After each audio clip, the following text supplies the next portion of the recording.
অলিম্পিকের কমিটি নিয়ে রাজ্যে ১.৫ যুগ ধরে চলছে দড়ি টানাটানি। একদিকে সরকার গোষ্ঠী ও অন্যদিকে রূপক গোষ্ঠীর এই লড়াইয়ে এবার রূপকরা রণে ভঙ্গ নিয়েছে।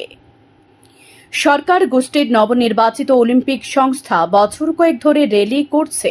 এবারও হয়েছে। রবীন্দ্র শতবার্ষিকী ভবনের সামনে থেকে এই র্যালির সূচনা করেন ক্রীড়ামন্ত্রী টিঙ্কু রায়। ছিলেন ত্রিপুরা অলিম্পিক সংস্থার সভানেত্রী পদ্মশ্রী অলিম্পিয়ান দীপা কর্মকার সহ বিভিন্ন পদাধিকারীরা। এতে সামিল হয়েছিলেন সরকারি অফিসার, কর্মচারী ও বিভিন্ন ক্রীড়া সংস্থার কর্মকর্তা, খেলোয়াড়রা। উদ্বোধনী অনুষ্ঠানে ক্রীড়ামন্ত্রী ঐক্য বজায় রেখে রাজ্যের খেলাধুলাকে এগিয়ে নিয়ে যেতে আহ্বান জানান।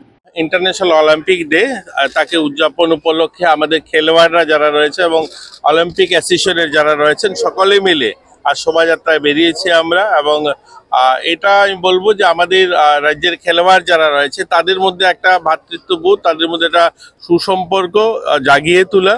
পুরো বছর ওনারা খেলাধুলা নিয়ে কাজ করেন। আজকের এই সেলিব্রেশনটা সকলের জন্য এবং আরও যেন আমরা প্রতিজ্ঞাবদ্ধ হতে পারি যে আমাদের রাজ্যের খেলাধুলাকে আমরা এগিয়ে নিয়ে যাব। আজকের এই শুভ দিনে সবার কাছে একটাই অনুরোধ থাকবে, আমাদের ছেলে মেয়েদেরকে উৎসাহিত করা এবং আমাদের রাজ্য থেকে অলিম্পিকে যেন আমরা আরও ছেলে মেয়েদেরকে পাঠাতে পারি, তার জন্য আমরা সংকল্প নিয়ে কাজ করব।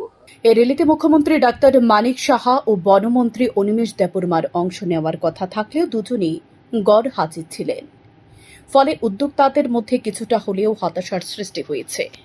শান্তন টিভি।